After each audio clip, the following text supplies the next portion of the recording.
Well, first of all, I'd just like to say thanks very much to NISC for this opportunity and to Alison for helping talk us through all the technical hitches. And thanks everybody for joining us. We were both delighted and amazed at the interest there was in this webinar. So it's great, although it's also a little daunting. But I suppose it's one of the positive byproducts of COVID that we can meet in this way. So just to briefly introduce myself, my name is Suzanne Mooney. I've been a social worker for about 30 years now, which is amazing. And I've been a lecturer at Queen's since 2014, where I co-lead the systemic programs with my colleague Stephen Coulter, who you'll meet later on. I'm program director for the Year 1 program. So I first want to say something, just a little bit about the idea behind this seminar and why we decided to choose to focus on child and family social work. So although there is a really good fit between a systemic approach and many of the current models, approaches, frameworks that are being used in Northern Ireland in child and family social work, yet to our knowledge, in family and childcare in Northern Ireland, there is only one full-time permanent systemic family therapy position and one half-time temporary position. And when promoting the training, we sometimes meet the misunderstanding that the courses are only relevant for mental health settings where therapeutic work can take place. And of course, while this way of working is very useful for mental health settings, and we have many mental health practitioners on the programs and hope to have many more, we hope to show you today how a systemic approach can also be very helpful in the many different child and family social work settings, with children and families in need of support, right through to those where there's concern for children's well-being, or when children have been removed from their birth families, and both statutory and voluntary sector provision. But we're not naive. We know that a systemic approach is not a magic wand for the many challenges that families and practitioners face in these settings. But we believe strongly that it has something to offer, and we hope by the end of the seminar that you will too.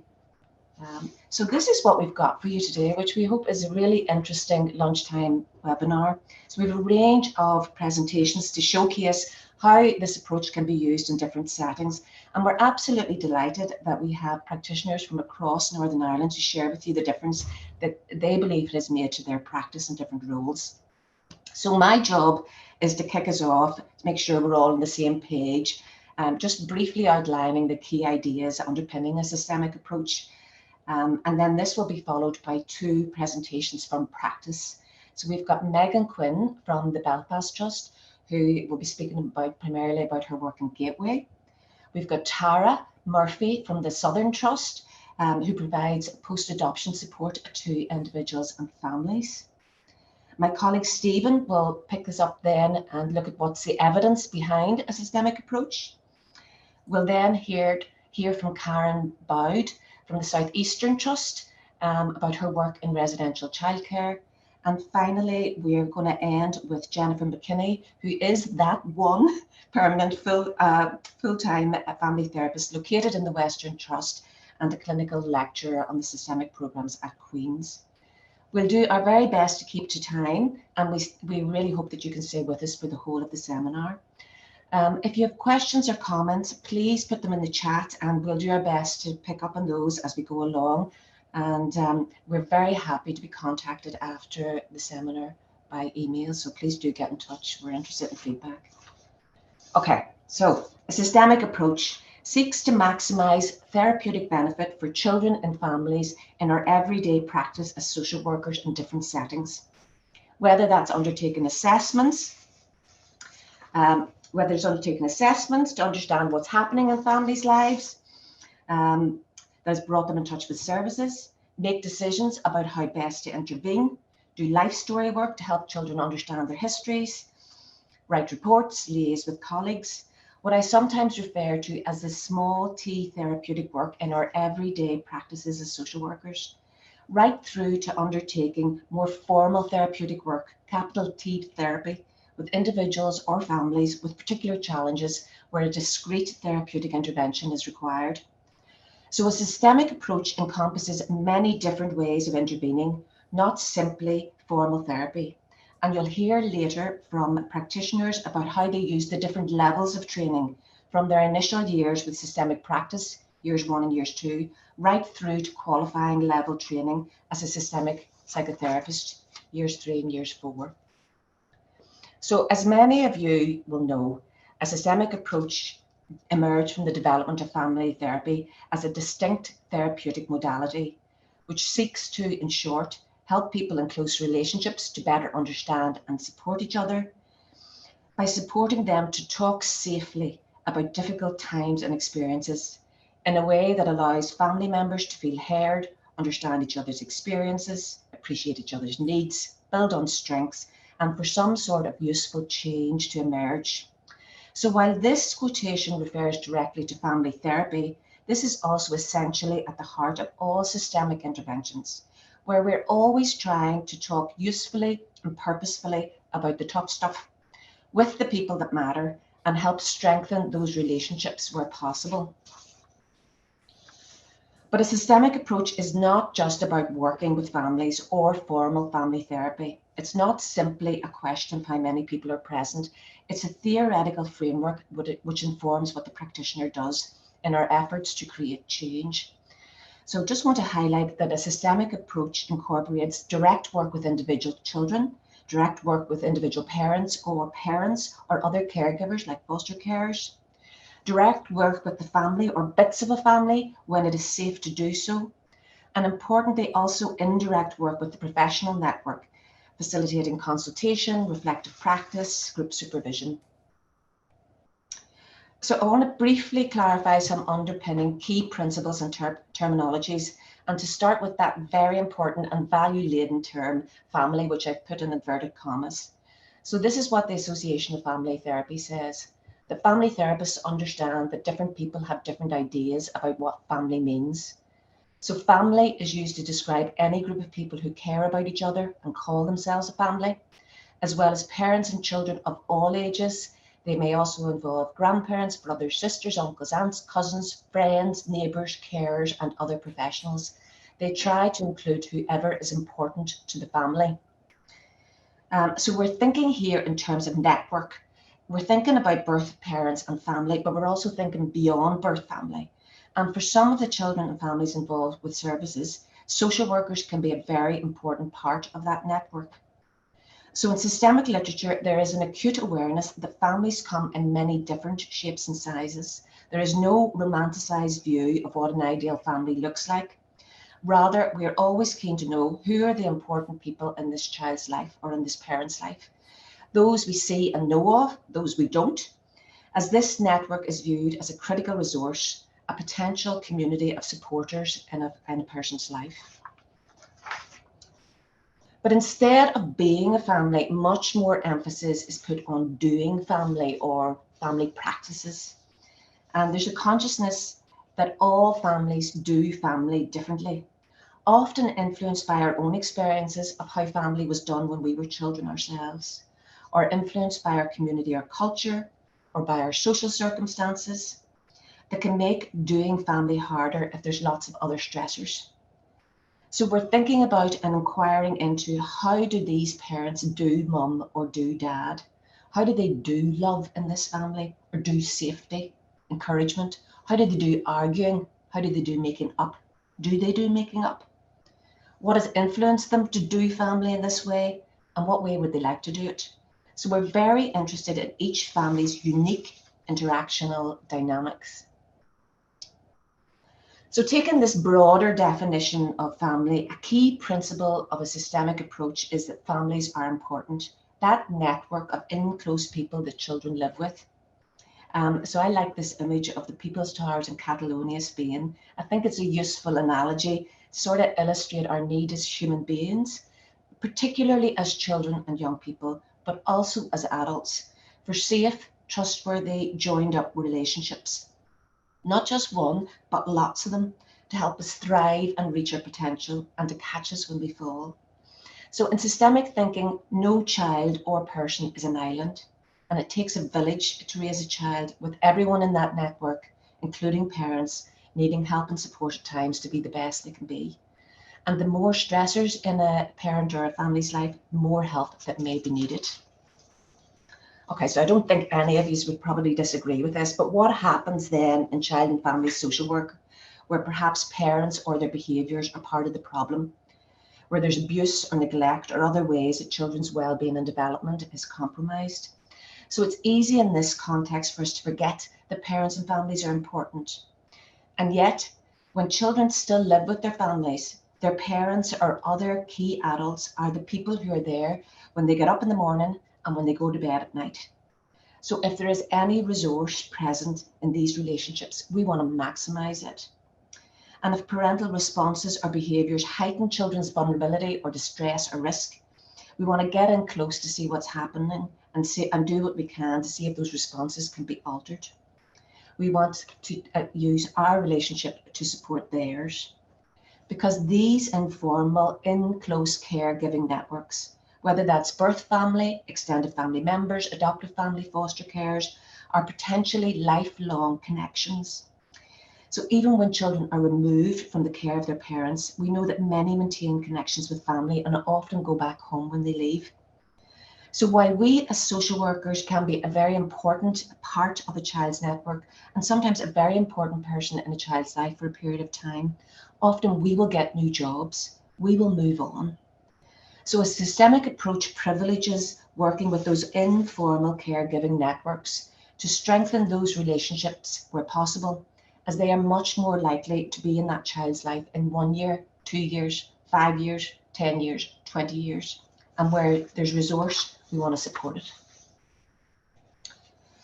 So a systemic approach essentially encompasses 3 components. First of all, systemic theory gives us a different way to understand human behaviour and what helps create change. This leads us in turn to practice and intervene in particular ways, whilst all the time paying attention to what we're not thinking about, what we might be missing, and how we might engage in a more useful way. So systemic theory provides a relational and interactional frame of reference for understanding human behaviour across the life course. And I like this image on the left about how we think about lived experience, about how we carry the people and experiences of our lives as we grow, and how these multiple mini and macro experiences and relationships over time shape our emerging identity and narratives about who we are in the world and who we wish to become. With our relationship with those important adults and other children we grew up with, seen as essential to this evolving enactment of self, each family member influencing the other in a circular fashion. But we don't all only live in family groups, but within larger communities and in social and political contexts, where our social circumstances, housing, income, employment, unemployment, community stability, and structural inequalities and societal discourses about gender, age, social class, race, ability or disability, those multiple layers of social context shape our lives and opportunities in critical ways, resourcing or constraining our life chances across the life course.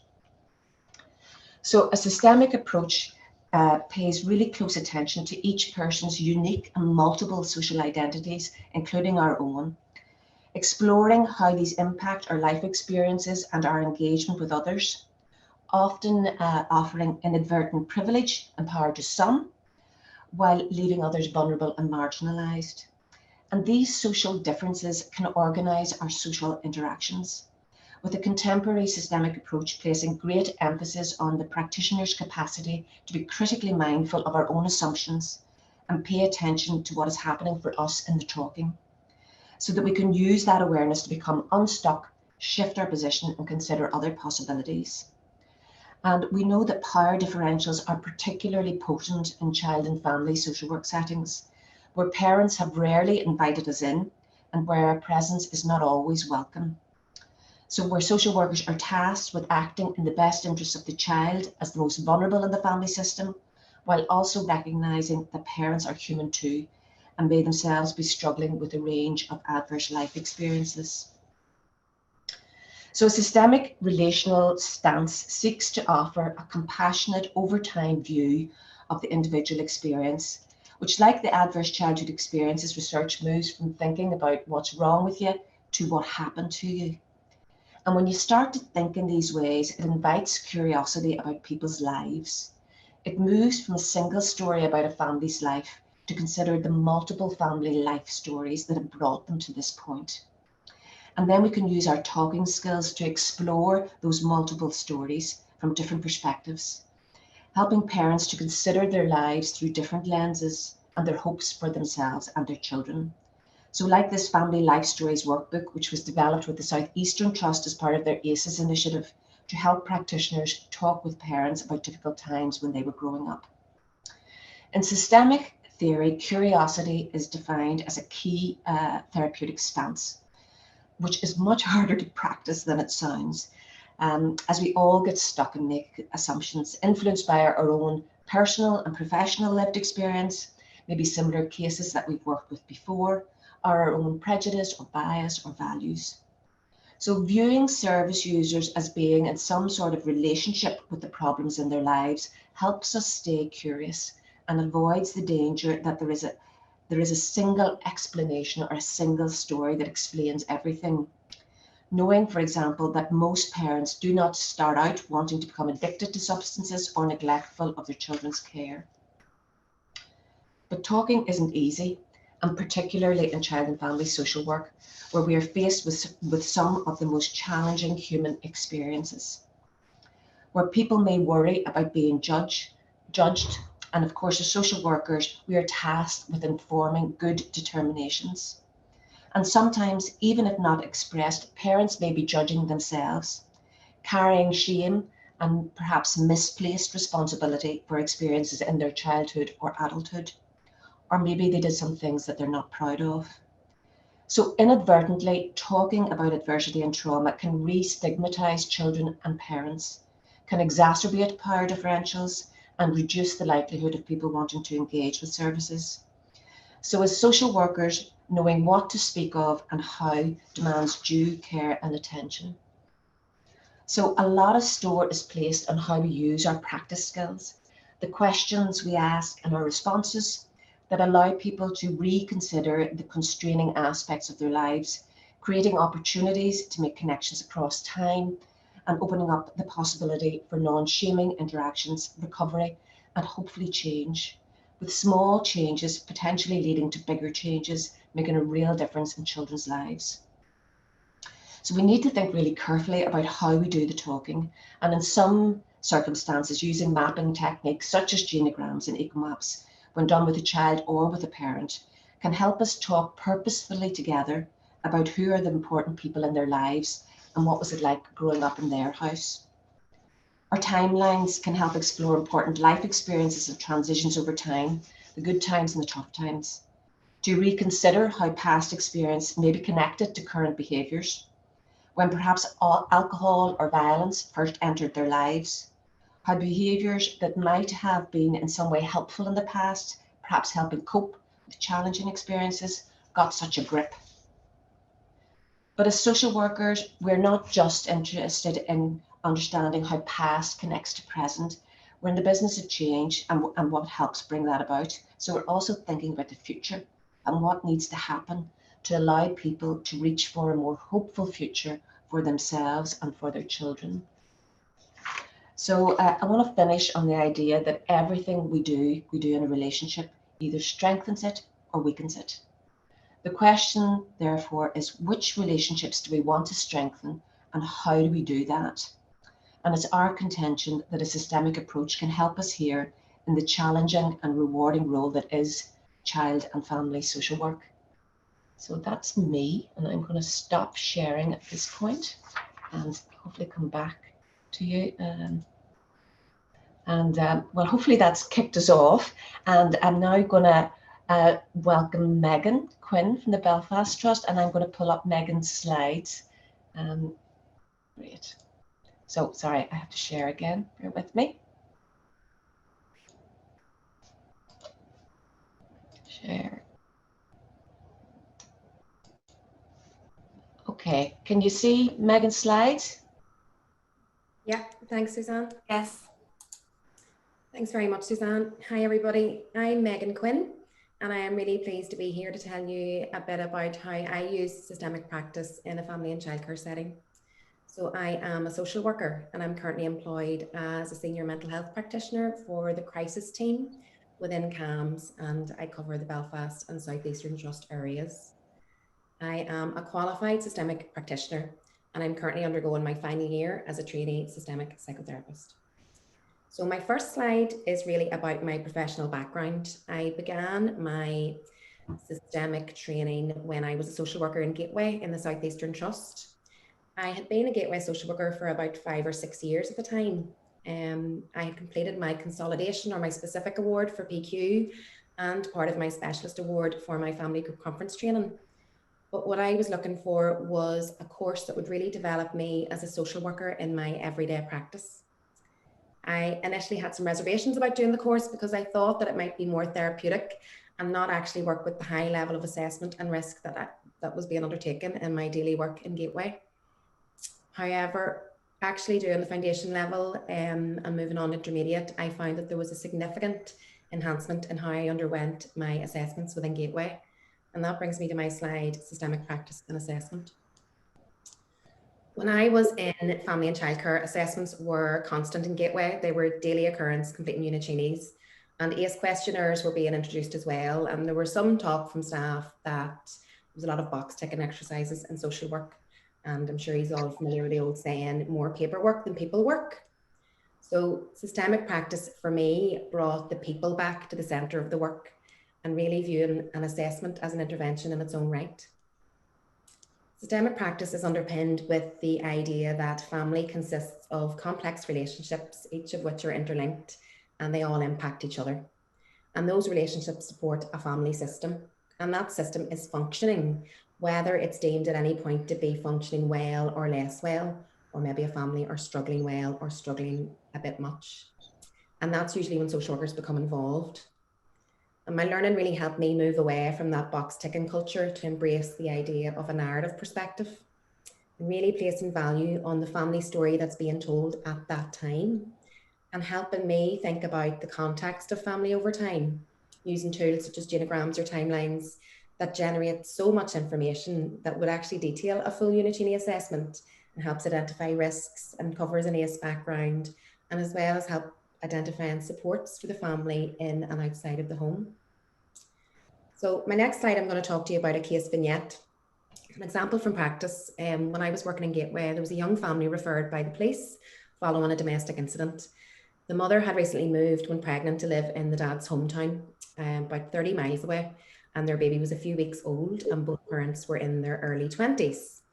And the nature of the domestic incident was physical violence from dad to mum.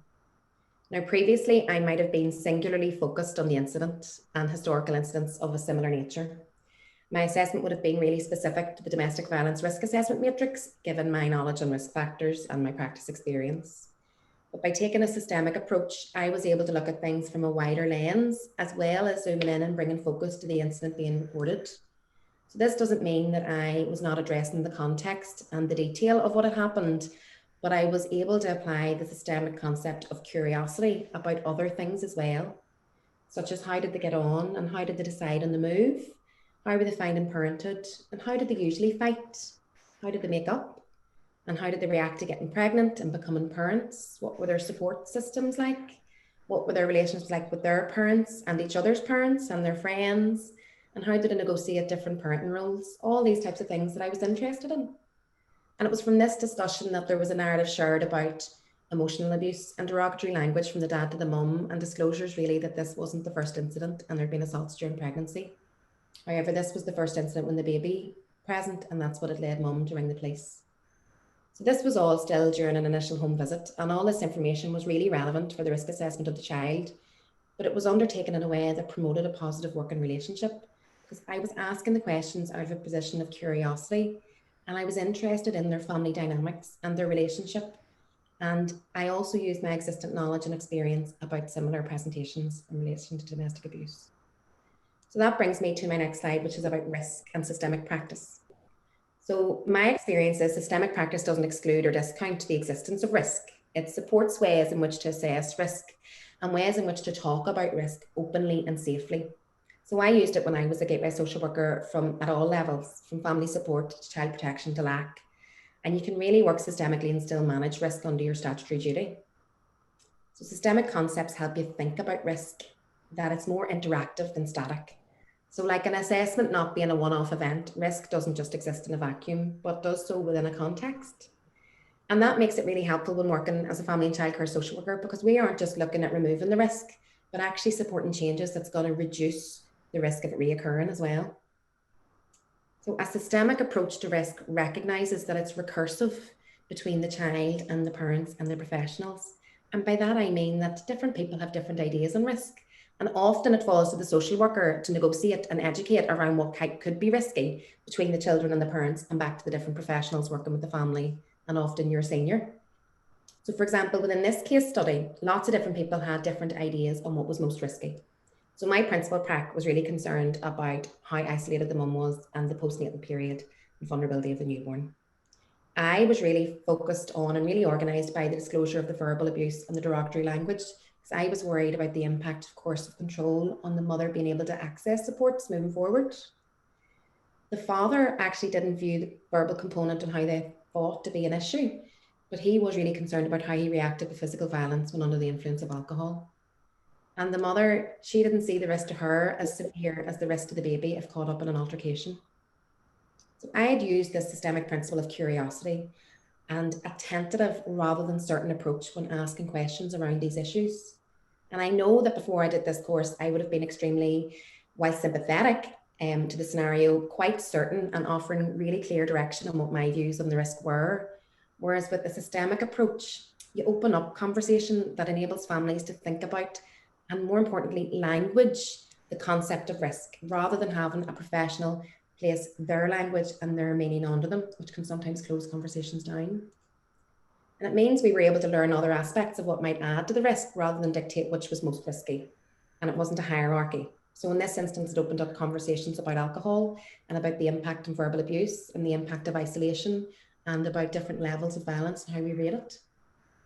And I was able to maintain the professional role of safeguarding. In this case example, the father was out of the home for the duration of the gateway involvement, but I was still able to facilitate these conversations as an ongoing intervention separately.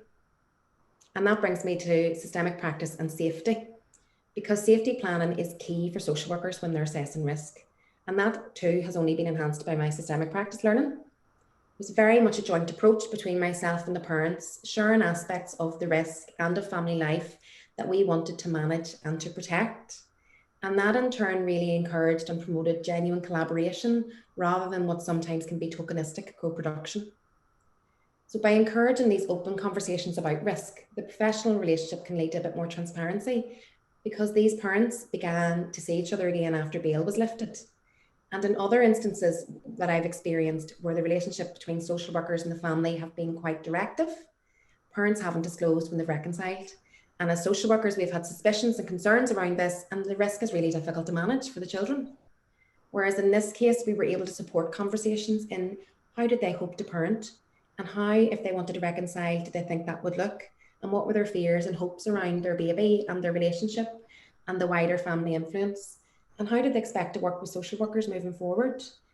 And this was all happening while the child's name was placed in the register. I wanted to bring attention to the idea of systemic practice and family experience. My next slide. Family and childcare social work is complex and challenging and intense. And systemic practice for me was a way to help support holding the complexity of the multiple components within a system, the children, the parents, aunties, grannies, uncles, and multiple professionals. So this case I've discussed isn't out of the ordinary, and obviously there's much more to it that I'm going to detail in a short presentation. But the themes emerge that any social worker here will be familiar with when they've worked with intimate partner violence or other issues within family and childcare. Ideas around blame and shame and regret and aggression, avoidance, manipulation, fear and desperation, and often family members who just want things to go back to the way they were. So a systemic approach has really helped me hold those themes and work within really challenging contexts in a way that manages risk while recognising these interacting and complex feelings that children and families might be experiencing. And in this case example, both the parents and the granny thanked me for how I supported them in talking about the issues, how they were treated and how they were listened to. and actually got a formal compliment, which at child protection level was rare and like gold dust. And it's important to note that the risk management and the outcomes were the same practice. Like the dad was out of the home, it went to initial child protection case conference, contact was supervised. It's the process and how I went about them that were enhanced by my practice and my learning, not the nature of what happened. And my final slide's really about systemic principles, because I do think they're really accessible to everyone here. They are not concepts out of reach for social work and social care profession. It's about a relational position and a position of curiosity. So curiosity as a concept is so accessible, but it is definitely a discipline. It's trying not to always assume based on your practice experience, but being as interested in this family's experience in front of me as unique as I'm interested in what they have to offer, as well as my practice knowledge and the evidence base. And the relational idea, it just highlights the importance of relationships and how lasting family relationships are, and how actually everything is interactional and recursive, including, you know, that reflexive part about my role as a professional working with a complex family system and what am I bringing to this situation. So that is a quick idea of how I use systemic practice as a gateway social worker with one family. Thanks very much for your time. Feel free to add any questions to the chat and we'll try to get them to the end. And I'm going to introduce the next speaker, who is Tara Murphy from the Southern Trust. Thank you.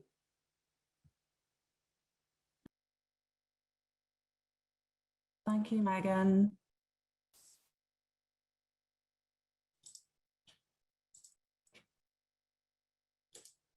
Hi everyone, I'm Tara Murphy and I'm a social worker in the Adoption and Permanent Service in Newry in the Southern Trust, and I completed the Systemic Practice course to intermediate level last year.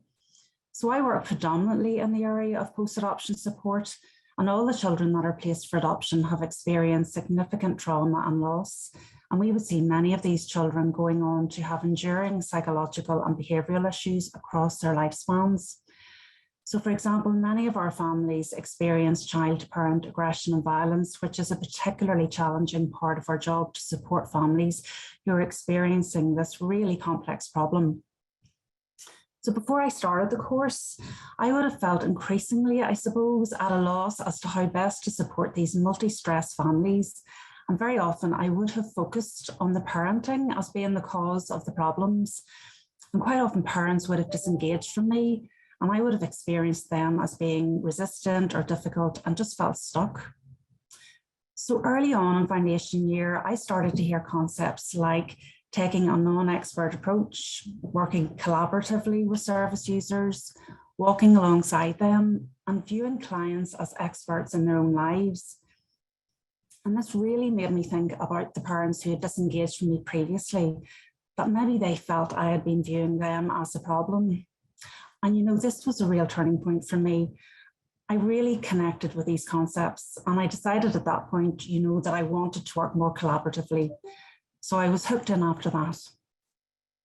So on my next slide, I would like to highlight some of the benefits that working systemically has brought to my practice. I have found that it really embraces the complexity of relationships in adoption, and holding multiple perspectives reduces the tendency to blame. At the end of the day, it's unrealistic to expect one clean, simple explanation. And if we accept the complicated nature of life, it places us in a good position to understand and solve problems. You know, I think it is fair to say that we are complex beings and live in a messy world. Next slide, Suzanne. So to explain what I mean by multiple perspectives, let me give you a recent example of a family I've been working with. So there's a mum and dad, and they're in their late 50s. So they came into adoption quite late on. And their 12-year-old daughter, who's at the start of adolescence and just starting secondary school. So already I'm thinking about the life cycle transitions that are affecting this family. Now, the parents were asking for help and support around their daughter's behaviours as she was showing anger and physical aggression towards them. She's also been saying things to them like, "You're not my parents, I don't want to live here." Now, taking a systemic approach places an emphasis on the questions we ask and how we ask them. So, for example, circular questions helps individuals, couples and individuals, to see alternative or new possibilities and to explore other people's views. So when I first met with these parents, I was really curious to understand the interactions between them. So the first few circular questions I asked were, what do you think your daughter's behaviour is trying to say? What do you think her behaviour means? Now, they initially talked about her being difficult and that it felt like she was punishing them. And then I asked, who is most affected by this behaviour? And they both agreed that mum was more affected than dad, which introduced information of a difference. So I asked mum, well, how does her behaviour affect you? What emotions and feelings come up for you? And mum went on to describe having feelings of rejection by her daughter and feelings of failure and shame as a parent. So this was really quite a powerful moment, actually, where she had made this connection between her daughter's behaviour and these painful emotions being triggered for her. And I could see that it was possibly something that she hadn't thought of before, and maybe it would bring about a shift in her thinking. But it had helped me to see that in that difficult moment with her daughter, she became defensive and responded to her by saying, if you don't want to live here, you don't have to, which then led to an escalation of behaviours by her daughter, hitting out and parents shouting at her. Now, both mum and dad regretted how they responded, and I decided to reframe the daughter's behaviours to the couple by saying, what if the anger gives your daughter power and control that helps her feel safe? That basically right in that moment, she didn't feel in control of her life, that this was her way of getting more autonomy. And I could see that this had an impact on the couple when I said this, and it led to us talking about how attachment, her pre-placement experiences, adolescence, and fetal alcohol could all be impacting on their daughter. I also reflected back to the couple some really lovely nurturing aspects of their parenting that I was hearing from them. And when this was said, I could see that they responded positively to this. So I knew that it was important for them to hear this. And through the course of this session, I also asked about school, which I'd heard was a source of support and stress. And I picked up that the couple have had quite authoritarian upbringings, and this was influencing their parenting, as I could hear that their rules and boundaries were quite rigid. They've also become isolated from their extended family, as they don't want family members to know about the difficulties they're experiencing. And I picked up on the fact that their daughter has a different cultural background to them, and her birth parents have recently moved into the area, which is a real worry for them. So on the next slide, you can see that there are multiple layers going on here for this family. And by taking a systemic approach, I've opened up the possibilities of considering wider influences, risk factors, and vulnerabilities. So if I focused solely on the parenting, I would have missed out on some really valuable and important information from the school, from the community, and the cultural context. The circular questions I used, they helped me to get beyond the facts of what happened and who said what. It explored the meanings of behaviours and the significance for them, which brought about a better understanding of what was potentially going on. It also helped me to zoom in on the pattern of interactions between the parents and their daughter, which really helped to separate the behaviours from the family members. So that idea of like the pattern is a problem and not the child or the parents, I found this really helpful. So my next slide shows feedback from this couple. After the first meeting, I asked the parents, what has it been like working with me? So they said, the conversations you have with us help us to think about all the different things that are potentially affecting our daughter and ourselves. We feel that you understand us and believe us. On my next slide, I have another case example, just very briefly, of a birth mother who I'm currently working with. Now, she used to have twice a year contact with her son, who is adopted. However, the contact ceased recently because of concerns around substance use on her part and how this affected her during contact. This mother is really struggling to comprehend the loss of the contact she has with her son and has been feeling really hopeless. But when I connected to her preferred view of self and her hopes and intentions, I have been able to have conversations with her that have become a foundation for her being able to take responsibility for her actions. And she has opened up at great length about the plans she has and how important it is for her that her son will see her recover and build a better life for herself in the future.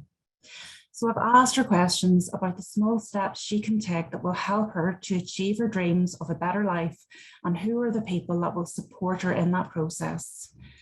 And before this course, I would never have asked these questions or had conversations like these. And this mother recently said to me, I feel I can talk to you. You asked me about the hopes and dreams I have for myself and my son. No one seemed interested in this before. So working with birth relatives, adoptees, and adoptive parents over the years, they have shown me that even when the legal connections are severed between children and birth family, the emotional connections still remain. And even if family do not see each other, they still think about each other. They're connected genetically. They're in each other's thoughts and memories, their consciousness and their unconsciousness. So just some final thoughts on my next slide. Working systemically is a really respectful way of working. It values service users' experience. There's an emphasis on strengths and resilience and connecting to a person's preferred view of self. It has absolutely transformed the way I work. And while I still experience feeling at times stuck or parents disengaging, it happens much less so than before. I now feel I have a really good set of skills and techniques to help and support the families and individuals that I encounter.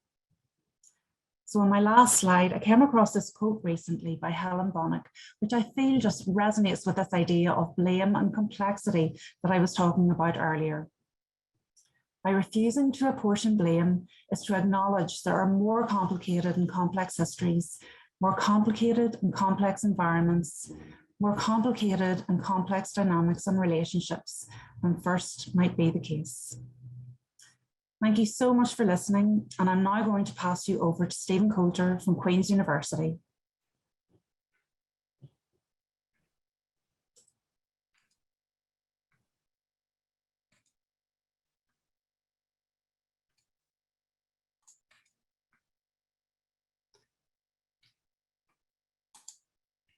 Hello, everyone. I hope you can hear me okay. And I've tried to put up the slides there. Is that okay? Yeah, good. Okay, thanks very much. Well, I wonder how you are all doing. That's all lovely stuff, isn't it? Hearing those things of practice and hearing all about systemic theory and everything. I'm going to take you away from all that nice stuff into looking at some of the, what's the harder evidence. You know, some of you might be sitting there thinking, well, that's all sounds very nice, you know, and in those cases, very good. But what about overall? Is this an approach that our service should be seeking to put its resources into? For example, can we stand over it when it's being evaluated in terms of being an evidence-supported approach? First of all, I just want to do a quick reminder to you that systemic or family therapy is one of the 4 major psychotherapeutic approaches. I mean, many of you will be aware there are hundreds of models, you know, within these approaches, subdivisions of them. But essentially, these are the 4 major approaches, and these are the ones that the NHS has specified that it would like to be available across the country, you know, for the population when needed. What systemic brings to it, I haven't time to go into all of these approaches and kind of what their basis is, but you're probably pretty familiar with some of them. But the systemic really asks this question is, can the social network, can the family, which often is the site of the emergence of difficulties, can that also be the place, contribute to the resolution of those difficulties?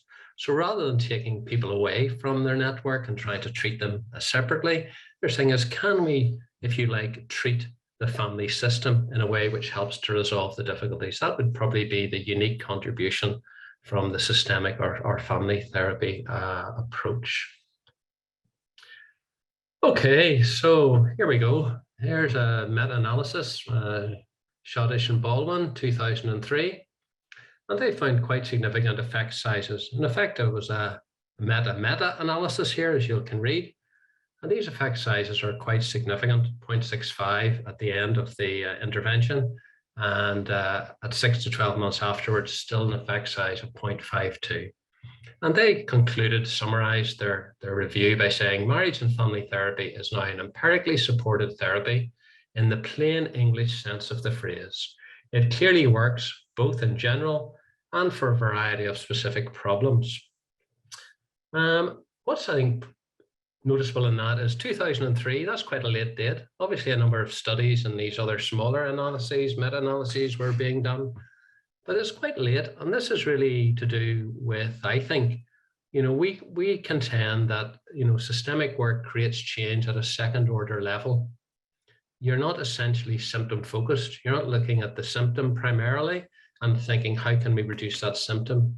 You're thinking, how does that symptom fit within the wider family system, and how can that family system change so that that symptom is no longer necessary? So it's a different level of change, and it's a more complex issue to research. And so the research evidence has come a little bit later. And I think that has allowed some people to sort of think, oh, maybe there isn't a very robust evidence base, when in fact there is a growing and increasingly robust base. And here we see that again. Cyto's 2010 meta-content analysis of 38 randomized controlled trials. And again, there she found that 34 of the 38 studies showed systemic therapy to be efficacious, and that those results were stable for periods of up to 5 years in the studies that she reviewed. And what makes this particularly robust is that it wasn't confined to English language articles. Often that's one of the criteria for reviewers, because they can only speak English, but they included certainly Chinese language papers and so on. So that certainly is a very robust meta-analysis of the approach. Okay, well, maybe it's a bit expensive, isn't it? Because maybe the sessions take longer, particularly if you're doing conjoint interviewing and so forth. And there's a researcher in the United States, Russell Crane, who's done a lot of work. He's done quite a lot of studies usually with other folks, but he's the key lead in this research. And he did this massive quantitative study where he had data from the managed care system and healthcare systems across 2 whole states in the Midwest of the United States. And this was just a hard number crunching exercise. He wasn't interested in what model of family therapy you had. He wasn't interested in what condition that you had that brought you to the therapy. He wasn't interested whether you were the referred person or a family member. He just looked at, did you experience marital and family therapy, that's the American phrase, or not? And for those people he did, they discovered these really very, very significant reductions in usage of other parts of the healthcare system. Now, the language doesn't transfer exactly, but it's like what we would think of as GP visits, accident and emergency visits, going to hospital for various investigations and so on. And these aren't 10 and 20%. I think the lowest one there is 38% and the highest one is 78%. So very, very significant. And this really supports our contention, that a systemic approach creates second order change. It's very preventative of other difficulties emerging. This study was particularly focused on high users of those services. So you might expect maybe a bit of a bigger drop, but that's tremendous cost saving, isn't it, across the system? When you think about those the implications of that. Okay, just zooming out a little bit and kind of look comparatively. So those analysis are saying systemic approach works pretty effectively. Yeah, pretty much the same as everything else. All right, there's psychodynamic, humanistic, CBT, and in the red, in fact, you might even say a few percent less, according to that analysis. And this was from this book by Alan Carr, who's professor of psychology at University College Dublin. And that is really the bottom line. Of course, you might be aware that we seem to have spent decades, not so much in the last decade or so, but before that, arguing about which is best. So much energy went into that. What they call the paradigm wars within psychotherapy, which is best. And really, that's not the important question. If you consider this finding, which is very robust, it's been known for many, many years, and studies keep repeating it, but we're kind of slow to pick up on it. We seem to want to fight over my approach is better than your approach, rather than saying, like the NHS is, all these approaches are well evidence supported and should be available to clients when they're needed. So the question really is not which approach overall is best, but which approach is most appropriate for this particular person in their particular circumstances with the particular difficulties or problems that they have. And that is really where the research needs to be, and increasingly that's where it is. It's called the Doodlebird Hypothesis, that idea that, they all work pretty much the same. And it's a nice wee thing to read. I'm not going to read it this morning for the sake of time, but it's the Doodlebird has this race to help Alice and her friends dry out, because they're all wet. And basically people start whenever they like, they kind of run whatever course they like, they sort of finish, they kind of finish when they wanted. And then after half an hour, so the Doodlebird declares that the race is over. And that people say, well, who won? They gather around and say, who won? And the Doodlebird says, he says, everyone has won and deserves prizes. So that's the little metaphor that's often used for that idea that even though they look extremely different, many approaches, that overall they tend to have the same effect.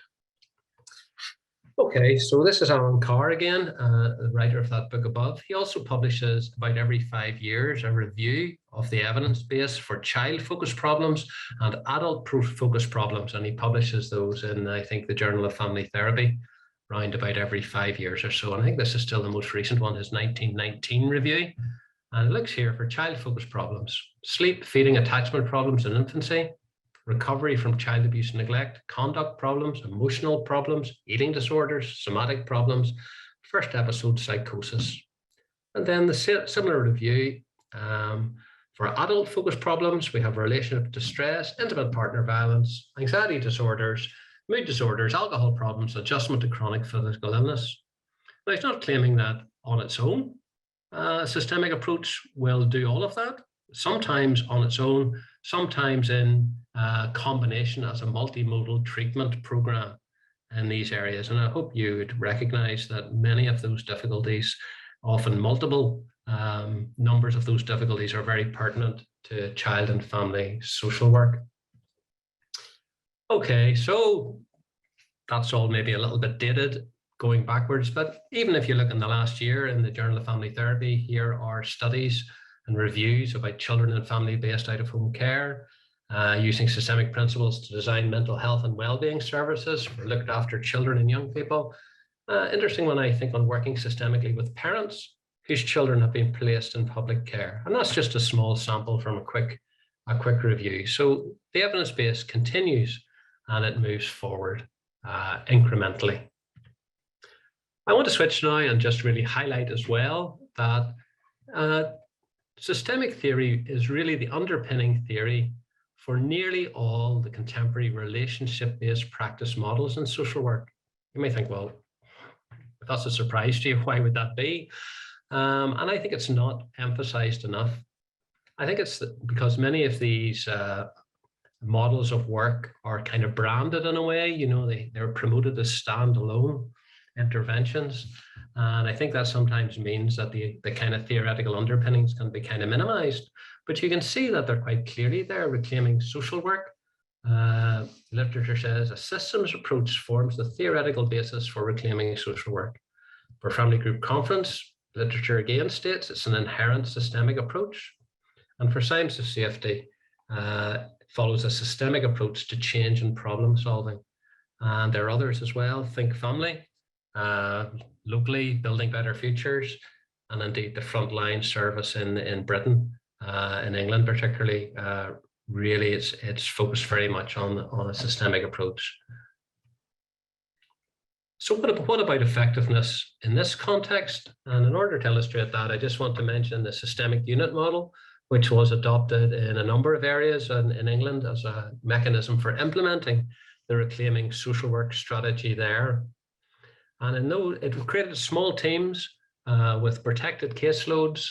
There was a systemic psychotherapist embedded as part of the team. And also all the staff in the team had done a certain level of formal systemic training. So those were those teams. I think Forrester, who was commissioned to do a big review of the systemic unit models for the government, noted in the evaluation that the approaches with the best evidence of positive impact are based on systemic theoretical models. And he said that these created a unifying methodology, language, and understanding that supports multidisciplinary working and promotes consistency in families' experience. The other very significant thing about the systemic approach is that it's very acceptable relative to other approaches to service users. We see here there's evidence to show that service users quite easily discern between workers who are approaching them with a primarily kind of investigative intent and those which are approaching them with a kind of supportive, understanding intent. And this acceptability is something that is very valuable when you think of the kind of work that most staff are undertaking within child and family social work. And indeed, some of the earlier studies that I was referred to above, I didn't go into it at the time, but some of them also, when you looked at the dropout rates from the different arms of the trial, showed that the dropout rate from the systemic therapy arm of the trial were very significantly lower than from medication arms or indeed in some of them CBT arms and so on. So the acceptability of the approach is one of the great strengths, because your intervention might be fantastic, but if people aren't taking it, you know, those of you who work in the medical world will know that compliance with medication regimes is one of the great challenges within that field. So to have an approach that is fairly acceptable to the service users is a very significant benefit. So just basically then to briefly review, what do we mean by the systemic principles or the principles behind a systemic approach? Just to review those very briefly again before I finish. It's really that we understand problems in people's lives as connected to and influenced by their lived experience, beliefs, societal discourses, and social circumstances. That we emphasize the importance of seeking multiple description, and that's really based on a social constructionist view of reality, encouraging alternative perspectives in order to understand current behaviors. Absolutely centrally, we see the service user and their family network as a key resource for resolving the difficulties that have arisen. And the role of the social worker or the practitioner, whoever they are, really moves to being a facilitator or a collaborator in that process, as opposed to a kind of external assessor or interviewer. The social workers promote collaborative working practices, trying to address the inevitable power imbalances that there are between the professional workers and the service users. Can't do that entirely, obviously, but you can do it to a significant extent where service users feel they're really working, you're working along and supporting them together. It promotes a combination of individual work and conjoint work, i.e. interviewing people together, parts of the family or a whole family network together, as a means to promote a shared understanding of the difficulties, to promote empathy and strengthen family relationships, and generate bespoke solutions that are going to fit for that family structure and network. And then for staff, it promotes co-working and/or group reflective practice and supervision as a means of harnessing multiple professional perspectives.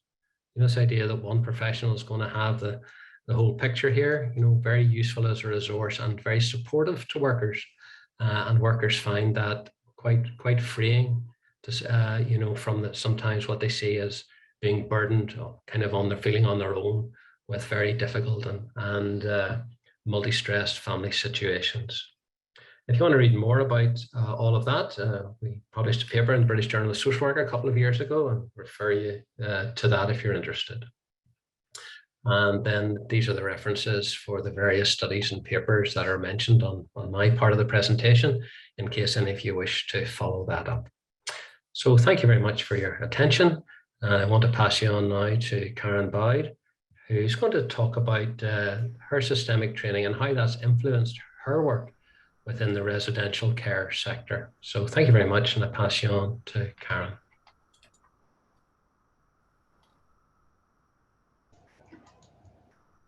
And I'm just going to, great.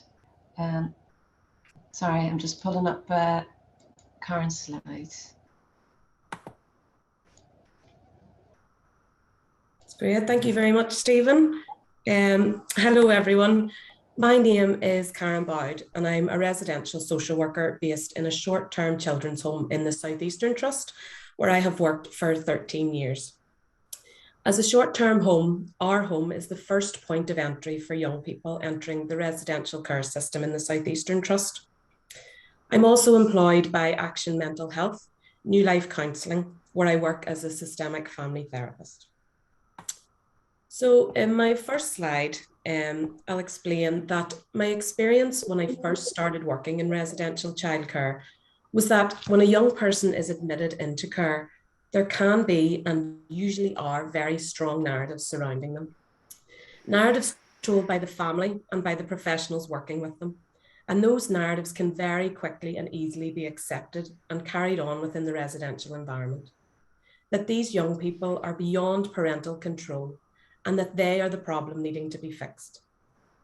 This can lead to a lot of blame and shame on a young person at the time of admission and instantly impacts the beginning of their time in care. What I also noticed was that there seemed to be a separation between the child and family when a young person was admitted into care. That the residential team's main focus was working with the individual young person in the context of the residential environment and managing behaviours within it. We began to notice as a team that when a young person returned home to spend time with family, there continued to be breakdowns and arguments between family members. I wondered about the young person progressing and the family remaining static, unable to contribute to or understand the new techniques that the young person had learned. I felt I needed to educate myself further in regards to understanding these processes, and so I began my journey on the systemic course at Queen's 8 years ago. The next slide, please, Suzanne. One of the very first questions put to us when we began our course was, what do you understand by the term family? A term that many of us struggle to define. Systems theory describes family as a complex social system in which members interact to influence each other's behaviour. A systems perspective then would suggest that the behaviours of a young person are a symptom of a larger problem within the wider system in which they live. And it may be that the whole system requires support, as well as the individual young person. As a residential social worker, this learning in itself highlighted a new and different way of talking with a child at the time of their admission to care. These children do not come to us as isolated individuals, but as members of complex social systems. And we as professionals must strive to understand this whole system if we can. Such a responsibility can be placed on a child entering care to hold and tell their family story. My systemic training taught me that I must lighten and share this responsibility by engaging with and including other family members from the point of admission in these conversations.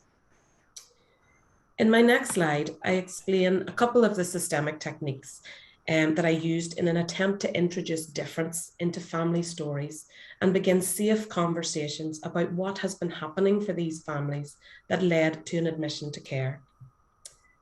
Techniques such as asking about exceptions. When is it not like this? And using circular questions to widen conversations. If Jane was to tell me something positive about you as a mum, what might that be?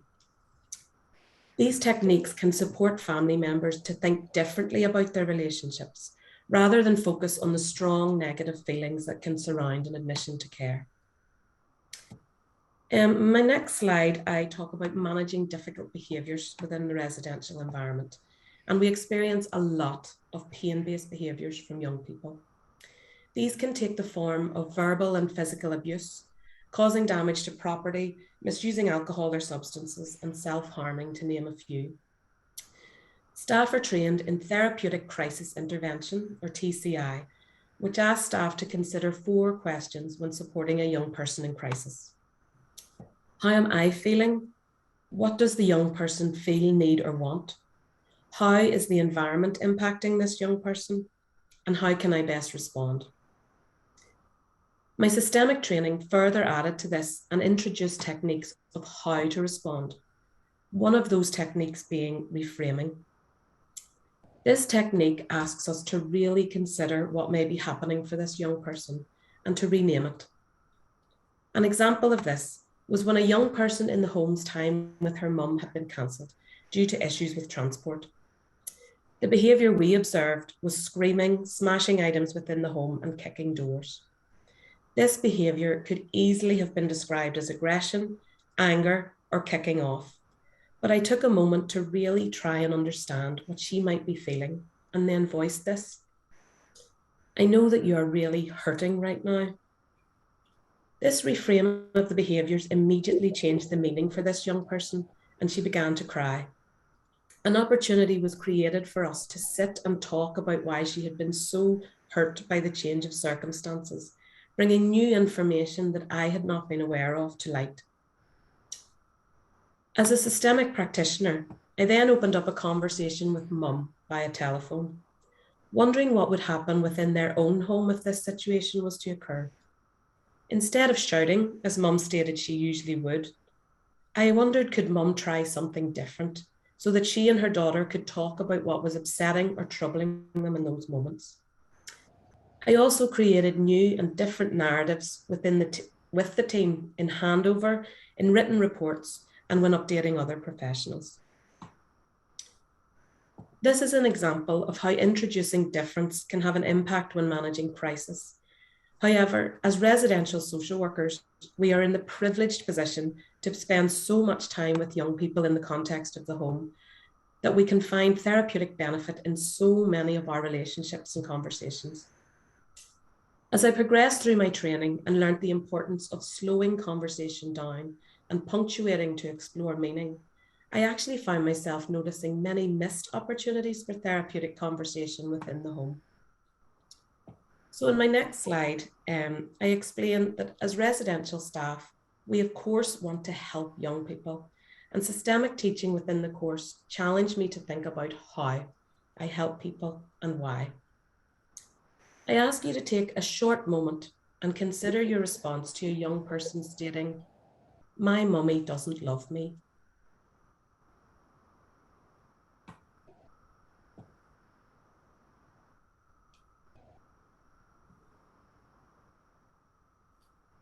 Many a well-meaning and caring professional would instantly respond, "Of course she does," with the intention of reassuring and comforting this young person. However, by trying to fix this situation, what we may have actually done is negated what the young person has said to us and lost an opportunity for therapeutic conversation and understanding to develop. Systemic practice again teaches us to identify opportunities offered to us by individuals and families to ask about and truly understand what has been said. And this example could have been seen as the young person inviting us to ask, why? In the fast-paced daily environment of a residential home, I have learned to slow the pace and create the space for these often missed opportunities. A more therapeutic and systemic response to this statement could then have been, what has your mummy said or done to make you think that? Or, would anyone else in your family tell me that? Or would they tell me something different? Again, creating an opportunity for learning and understanding and for therapeutic relationships to develop. So my next slide, I move into my master's level training within the course. And what daunted me most as a practitioner was the clinical placements. Not only would I be working with families, my practice would be observed and then reflected upon by my supervisor and fellow students. This was, I would quickly learn, not only my favourite part of the course, but by far the biggest learning opportunity for me, both as a trainee family therapist and also a residential social worker.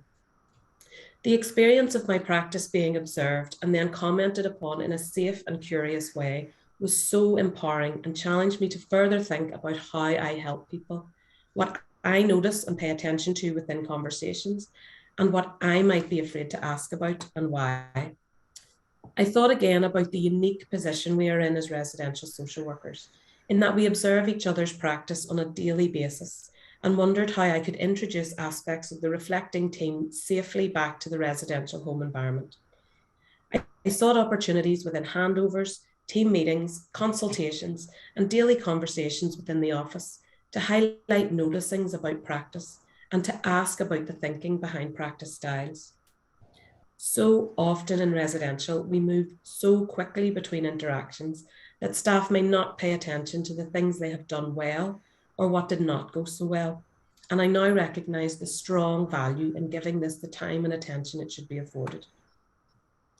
The residential environment is also a complex social system in which members interact to influence each other's behaviour. And so it is important that practitioners are given the space to reflect upon their interactions within it, how they are influenced and how they influence each other. Reflective practice or group clinical supervision could be a safe space to talk about and challenge different aspects of practice for teams in this way. So finally, in my next slide, I explained that an aspect of the course was to complete family therapy hours within my own work setting. My manager, Adrian Graham, supported me to create a separate space for therapeutic work with families outside and separate from the care environment. Assessments within my clinical placement taught me that family therapy may not be suited to all families, and that does have the potential to cause harm if rushed. I kept this in mind when working with certain families, and in some cases, my work involved working with a young person, parent, or family members separately until it was thought safe to bring them together in conversation.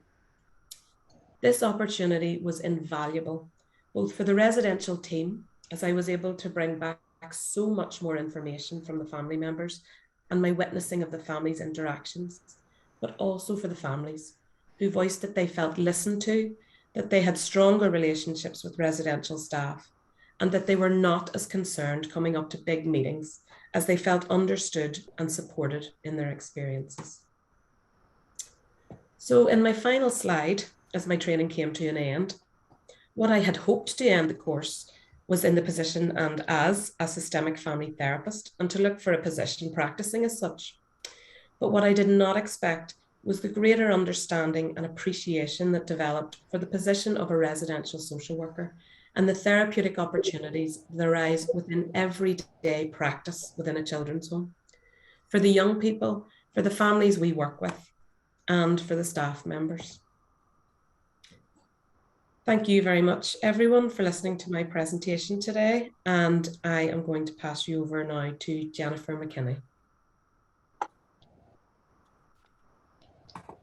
And just to say that Jennifer is our last presentation for this morning, so I'm hoping you can stay with us for this. Great. Okay, so good afternoon, everyone. As stated, I'm Jennifer Mckinney, and I currently work as a family therapist within family support in the Family and Childcare Subdirectorate in Western Trust. So when I was thinking about how this service evolved for this presentation today, it was like taking a bit of a walk down memory lane. And hopefully in me thinking about my journey as I've moved towards the position I'm in now, it might help the listeners today to think about how you're positioned in your work and what you think might help you to do your work in the way you aspire to. So it's been a long time now since I started practicing as a social worker in family childcare. It's been well over 20 years. And during the first few years of practice, I felt something was missing. I was searching for ideas which would help me to understand the family better, to find different ways of engaging them, to improve outcomes for families involved with social services. So a major question for me at that time was, what difference could I bring to my role so I could work in the way I'd hoped to as I was training to be a social worker, so that I could strive to build more effective relationships with family members, empower them to have a better quality of life, and in doing so, help maintain safety for children. The issues then were similar to now. Social workers had high caseloads, there was a feeling of rushing from one family to the next, a sense of reacting to crisis rather than responding to difficulties, and at times a sense of policing rather than attending to families. This is the nature of our work. Families will need support to manage their way through difficulties. Issues such as a history of trauma, poverty, poor housing conditions, and other inequalities lead to fewer opportunities for the families we work with and are additional stressors in their lives. So it just so happened that I came across a small social work book that was called Working with Families. And it was there that I was first introduced to systemic ideas in family therapy and how this could be used with families involved with social services. I was really aware at the time of the problem person being identified in the family and attempts being made to help or fix them through multiple referrals to services. I was conscious of the language we were using, such as families being difficult or resistant, and how this created a barrier in the space between practitioner and families. And really how the fear of decision-making, fear parents had about losing their children, the difficult relationships they had with professionals, and feelings of hopelessness all contribute to the difficulties in engaging with services. So the idea of understanding the family context, considering communication patterns, and thinking relationally about the family really appealed to me, and I soon embarked on the first year of training. And immediately I was drawn to the ideas that were introduced there. The use of tools such as genograms and ecomaps to map relationships between family members and between family and professionals, becoming more reflexive and considering the role I played in the work, and thinking about what I could do differently as a starting point, rather than simply wait for families to bring about difference. I wanted to consider more useful ways of talking about very difficult subjects. So you could say I was hooked from that point on. The fact that the approach could be used with individuals, couples, and families, and the ability to use the ideas within different work contexts only added to the appeal. So as I began to actively experiment with these systemic ideas, I saw the difference a systemic way of working could bring. This was a more collaborative process. It was empowering for the individual or family, and it was uplifting for me as a worker.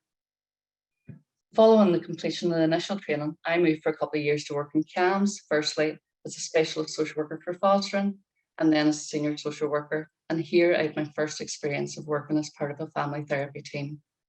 However, the pull towards family and childcare was always there. And in 2007, I returned there as a principal practitioner for the therapeutic needs of looked after children. And it was during this time that I completed my training as a systemic psychotherapist. And when I qualified, I continued to use systemic ideas in my day-to-day work. So I put through a proposal to develop family therapy within frontline services. And with colleagues who had various levels of systemic training, we embarked on a pilot project 10 years ago, which is pretty unbelievable at this point. It was in 2012, and we named it Early Intervention Family Therapy. This was an innovative service within family and childcare in Northern Ireland, with referrals coming from social workers within Gateway and family intervention services. This would make therapy for children, young people, and families more easily accessible, and such a service still doesn't exist in any other part of Northern Ireland. Following the success of the pilot, I began to provide a systemic and family psychotherapy service on a full-time basis from 2014. There was lots of things happening at the same time. I also took on an additional role as implementation officer for safety and partnership, using systemic ideas within social work. And we moved to the provision of signs of safety, which, as many of you know, is a regional approach at this point in time. During the same period, I also arranged a visit to England to explore reclaiming social work, which was a systemic approach within frontline services involving systemic and family psychotherapists and planning within frontline service work.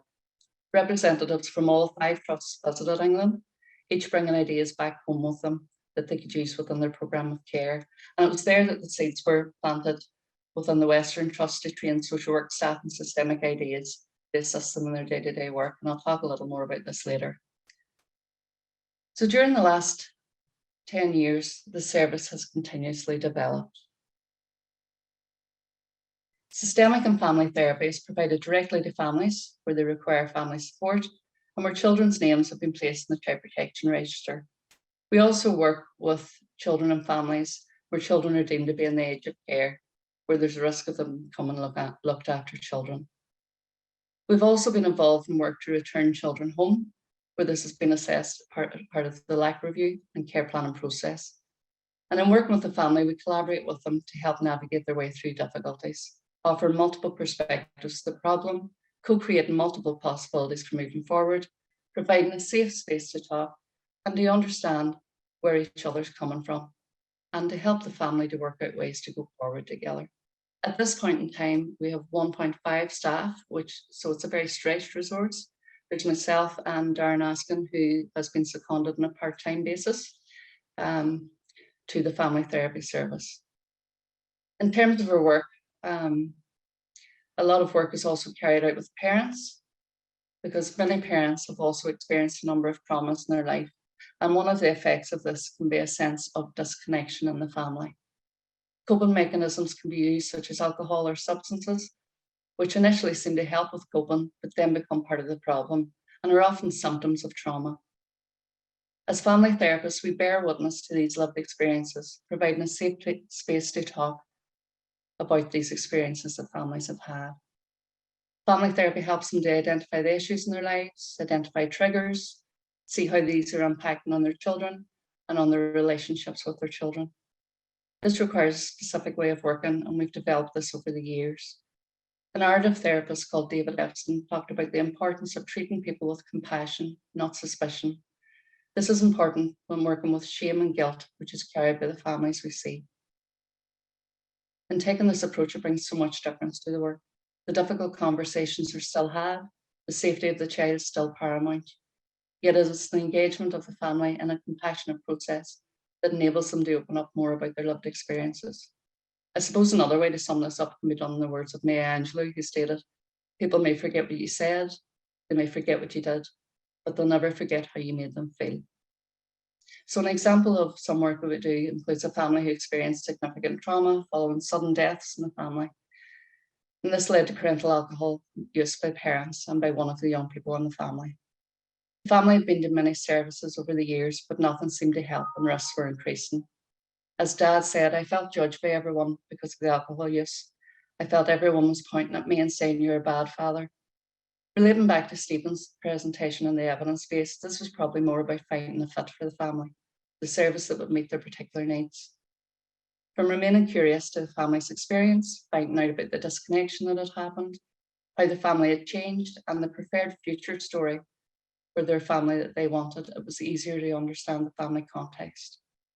Through work with the parents, I bore witness to their experience of abuse as children and helped them to understand how these experiences were popping up in their day-to-day lives and impacting in their family, enabling them to figure out together how they could reconnect and work together while overcoming unhealthful ways of coping, such as using alcohol.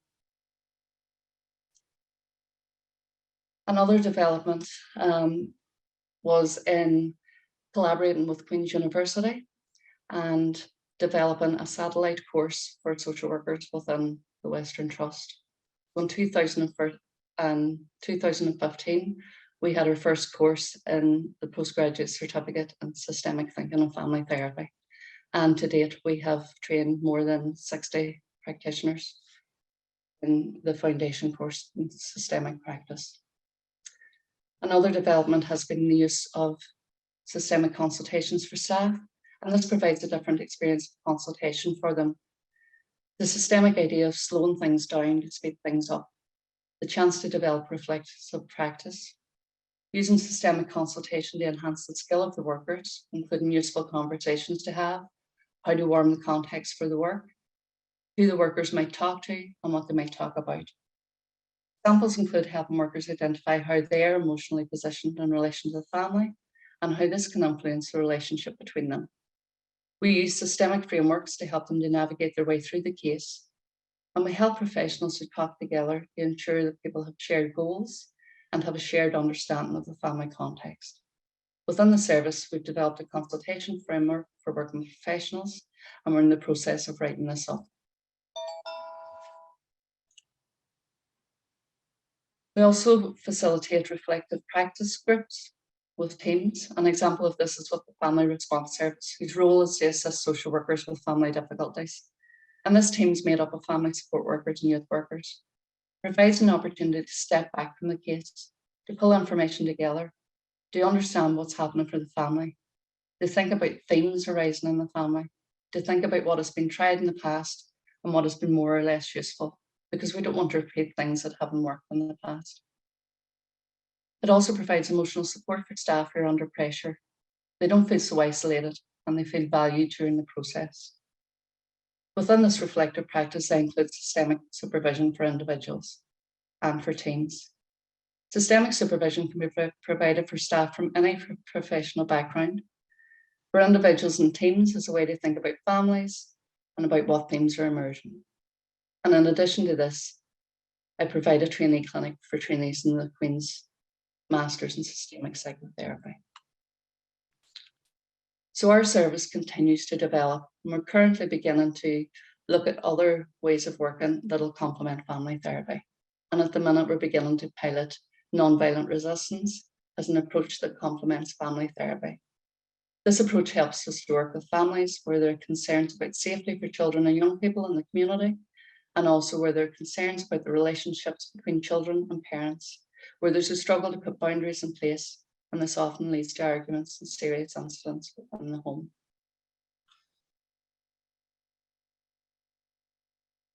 Some examples of feedback from families in terms of the therapy that we provide is that it's always a brilliant service, no improvements needed. I want to frame that, I think, because we're always aware of how we can improve and develop, and we're always continually trying to adjust our ways of working. One mother said the family therapist always listened to me and I felt valued. A father said I was actually understanding myself better. A mum said, I thought I'd lost my daughter. This gave us hope. Now we're the family that we wanted to be. In terms of the systemic training that has been provided in collaboration with Queen's, one social work manager said, I did find it really useful. I actually wish I had completed it during my time as a social worker on the ground, as I feel then I could have taken so many aspects into my practice. Now my best hope is that I can cascade my learning throughout the team. I would certainly recommend this course to any practitioner. Overall, it's a great course. Be prepared to dig deep, and I would definitely recommend it. Another social worker stated, I thought I could use genograms, but I was only using them to find out who was in the family. The training has helped me now use this tool as part of a conversation, to explore the relationships, understand the family, and help them to make sense of their family. In terms of feedback from the systemic consultation process, recent feedback that we've had from one manager is that they've been talking to a member of staff over recent months about consultations with the family therapy service about a particular case. They said, I just wanted to let you know how much the worker valued these sessions. She's explained she has learned so much about working with people in a trauma-informed way and using a systemic approach to help understand families better and ultimately to provide intervention that is meaningful and useful to families which encourage real sustained change. I have known of Mary and David's case for many years, and I think this is the first time I've heard of real positive change in the relationship between David and Mary, which is really great to hear that both are happier in their relationship. I've really learned from and enjoyed my supervision with the worker and just wanted to feed back to you the value of your consultation. So in terms of the effectiveness of the services, based on feedback from practitioners, they say that it helps them to reflect, helps them to think about multiple ways forward rather than to think about one solution. It helps them to consider different perspectives and to introduce different ways of working. Workers have found that it strengthens family relationships and brings about better communication between family members. They found that family therapy can often help engage families where this was previously difficult. At times, it can prevent children from coming into care, and it can reduce risk in the family. And just to finish off, thinking about the effectiveness of service, some of the feedback in families has told us that it's helped them to talk together and plan together in a way they weren't able to before. They don't feel just as judged. They feel listened to and valued. They feel heard. It also provides them with a sense of hope and finds different ways of responding to their problems rather than reacting in ways that aren't helpful. Thanks for your time while I give you this brief synopsis today, and I'm going to hand you back now to Suzanne Mooney to finish off the seminar for today. Great, thanks very much, Jennifer. And thanks to everybody for staying with us. We're sorry that it's not a more interactive sort of forum, but we hope you agree. Like, it's just been great. Like, even for me, listening to the presentations again, you know, it really is quite inspiring to hear all the different ways that you know, practitioners have gone on to use the skills, and we really do hope. I think Darren has said something about where's the strategy? How can we support the development of these ideas in a more systematic way? And that I do think that would be great if we could. Yeah, so it just serves me to bring this to a close. Thanks very much for joining us. Please do get in touch. You can Google me and Stephen via Queen's and drop us an email, and we're very happy to speak to you again. And just to say thank you to Tara, Megan and Karen who presented today with us, because it has been fantastic to hear directly about your experience. Thanks everyone, and enjoy the rest of your lunch, and hopefully the sun is still with us for a little while still. And thanks Alison again.